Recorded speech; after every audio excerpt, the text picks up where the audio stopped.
Hai, Assalamualaikum warahmatullahi wabarakatuh. Nama saya Alifi Irsyad bin Muhammad Haidir. Saya seorang pelajar Fakulti Pendidikan Matematik dari UiTM Puncak Alam. Tapi hari ni saya bukan nak cakap pasal matematik mahupun pasal education. Tapi hari ni saya nak cakap pasal mimpi. Korang pernah tak bermimpi? Tapi ni bukan mimpi yang di siang hari tu. Kalau mimpi yang siang hari tu nama dia mengelamun. Tapi ni mimpi yang di malam hari waktu korang tengah tidur. Mesti pernah kan? Tapi korang tahu tak kenapa korang bermimpi? Ni nak cerita ni. Tapi sebelum tu, satu fakta menarik tentang mimpi. Kita ni manusia, kalau kita bermimpi, kita takkan mimpi seseorang yang baru. Baru tu maksud dia kita takkan mencipta seseorang yang baru, ataupun kita takkan mimpi orang yang tak wujud. Kita ni manusia akan hanya mimpi dengan orang-orang yang kita familiar, ataupun orang-orang yang ada kena-mengena dengan kita. So kalau korang ada mimpi pasal siapa-siapa, maksudnya orang tu rapat dengan korang. So apa yang dimasukkan dengan mimpi? Kalau menurut Kamus Dewan, mimpi ni adalah sesuatu yang terlihat ataupun dialami dalam tidur. Walau bagaimanapun, ada dua definisi yang dikaitkan dengan mimpi, iaitu teori fisiologi dan teori psikologi. Teori fisiologi memberi tumpuan kepada bagaimana otak kita berfungsi sewaktu peringkat tidur, iaitu REM. Manakala teori psikologi pula menyatakan bahawa mimpi ini adalah sesuatu keinginan, pemikiran dan motivasi yang tidak disedari. Alright, kita dah tahu apa yang dimaksudkan dengan mimpi. So sekarang kita nak jawab soalan yang paling penting. Kenapa kita bermimpi? Alright, persoalan ni saya telah bawakan ke media sosial saya, iaitu melalui Instagram story. Jadi berdasarkan survey yang telah saya buat, di mana ia terdiri daripada lebih kurang 56 orang, 75% daripada mereka menyatakan bahawa mereka tidak tahu kenapa mereka bermimpi sewaktu mereka tidur.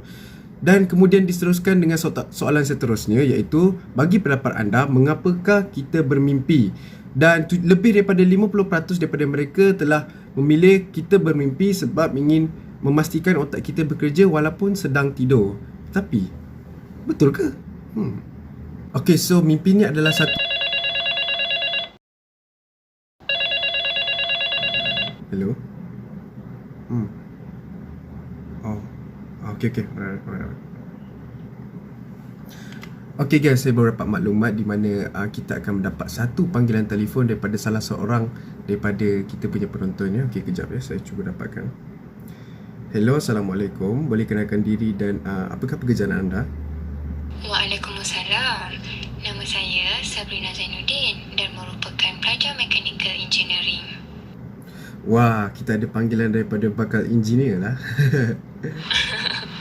InsyaAllah jika dimurahkan rezeki. Okay, Sabrina, saya nak tanya sikit. Sabrina pernah tak bermimpi semasa tidur? Pernah? Kerap pula tu. Wah, kerap. Okay, mimpi pasal apa tu? Mimpi pasal saya ke? Setakat ni tidaklah seindah begitu. Okay, tak apa. Okay, ni nak tanya. Sabrina tahu tak kenapa Sabrina bermimpi? Sebab kita tidur lama? Oh, tak, bukan. Tak tahulah pula kenapa. Boleh Sabrina tahu kenapa? Okay, tak apa. Okay, Sabrina, lepas ni Sabrina teruskan tengok video ni dan saya akan terangkan kenapa kita bermimpi. Okay? Okay, baik Alifi. Okay, terima kasih Sabrina kerana sudi meluangkan masa bersama kita. Okay. Okay, sama-sama. Bye. Assalamualaikum. Waalaikumsalam. Itu dia satu panggilan telefon daripada salah seorang pendengar kita, iaitu Cik Sabrina Zainuddin. Terima kasih. Okay, back to business. Kenapa kita bermimpi? Okay, ada satu teori terkenal yang dikemukakan oleh Sigmund Freud pada tahun 1899 menerusi penulisan beliau, iaitu The Interpretation of Dream. Okay, jadi menurut Pak Cik Freud ni, dia kata mimpi kita ni adalah satu harapan yang terpendam di dalam diri kita. Okay, antara yang boleh masuk dalamnya adalah macam kita mimpi pasal pasangan kita, mimpi pasal rumah idaman kita ataupun kereta idaman kita, ataupun marah yang terpendam kita terhadap orang lain, macam tak puas hati ke apa ke, macam tu. Okay, jadi mimpi ni menurut Pak Cik Freud adalah macam cerminan daripada harapan-harapan kita yang belum kita dapat kecapi. Okay, and then pada tahun 1950-an pula, waktu teknologi canggih mula nak berkembang ni, okay, saintis ada menemui bahawa mimpi ni sebenarnya adalah satu kesan sampingan otak kita daripada otak kita yang sedang memproses memori. Jadi basically masa kita tengah tidur, otak kita ni sedang memproses kejadian-kejadian yang terjadi dalam seharian. untuk menjadi sebuah memori yang baru di dalam otak kita. Okey. Jadi mimpi ni dia adalah macam satu rangkaian memori. Jadi daripada sikit memori tu ada beberapa yang bocor ke bahagian otak kita yang sedar ni, and then dia telah mencipta satu memori yang baru, dan itulah mimpi kita. Dan sebab tu jugalah mimpi kita ni kadang-kadang pelik dan tak masuk akal. Okey, untuk meneruskan perbincangan kita ni, kita akan tengok satu video daripada rakan saya. Katanya ada benda nak cakap sikit pasal mimpi. Agak-agak apa ya? Okey, jom kita tengok. Assalamualaikum warahmatullahi wabarakatuh. Nama saya Abdul Hamid bin Halim. Saya belajar di Unisel, mengambil ijazah sarjana muda matematik dengan statistik. Okey, baiklah. Soalan saya adalah, saya ni sebenarnya mengalami mimpi ngeri kebelakangan ini. Kalau sekali dua tu tak apalah, tapi dah boleh katakan setiap malam saya mengalami mimpi ngeri tu. Jadi kepada saudara Alifi, saya ingin bertanyakan,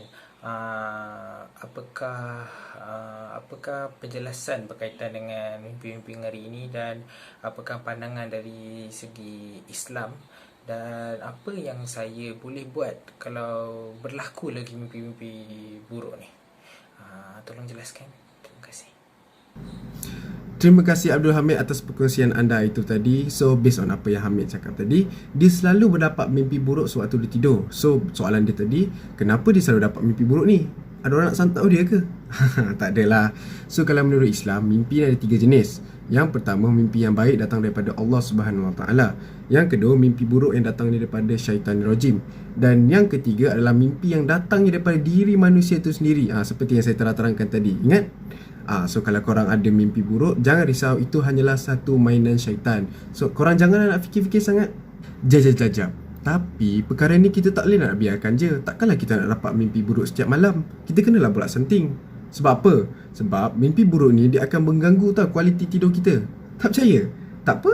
Okey, kita tanya salah seorang pakar tidur. Tapi bukan pakar tidur tu, dia pakar tentang ilmu sains tidur. Okey. So Izzuddin, betul ke kalau kita ada mimpi buruk, dia akan mengganggu kualiti tidur kita? Ya, betul tu Alifi. Mimpi buruk akan ganggu kualiti tidur kita kerana ianya akan menyebabkan kita terjaga pada waktu malam. Hal ini akan menyebabkan kita tidak dapat melengkapkan kitaran tidur yang berkualiti dan sekaligus memberi kesan kepada aktiviti seharian. Okey, terima kasih Izzuddin atas penerangan itu tadi. Sangat jelas. Okey. So, apa yang kita perlu buat kalau setiap kali kita dapat mimpi buruk ni? So, okey, kalau menurut ajaran Rasulullah SAW, kalau seseorang itu dapat mimpi yang buruk, ikutlah langkah-langkah ini. Yang pertama, meludah 3 kali ke kiri. Yang kedua adalah untuk membaca ta'wuz, iaitu a'udzubillahi minasyaitonirrajim sebanyak 3 kali. Okey, dan yang ketiga adalah lebih baik kita bangun daripada katil, mengambil wuduk dan melaksanakan solat sunat. Okey, yang keempat adalah mengubah posisi tidur daripada yang sebelum ini. Dan yang terakhir, janganlah kita menafsir mimpi itu walaupun dengan cara menafsir diri sendiri ataupun meminta bantuan dengan orang lain. Okey, kita telah hampir tiba ke penghujung video. Tapi sebelum tu, dekat Instagram saya ada menerima satu soalan daripada salah seorang follower saya. Okey, soalan dia berbunyi, betul ke kalau kita mimpi mimpi tu jadi real, maksudnya deja vu? Okey, jawapannya betul, tapi tak semestinya. Sebab apa?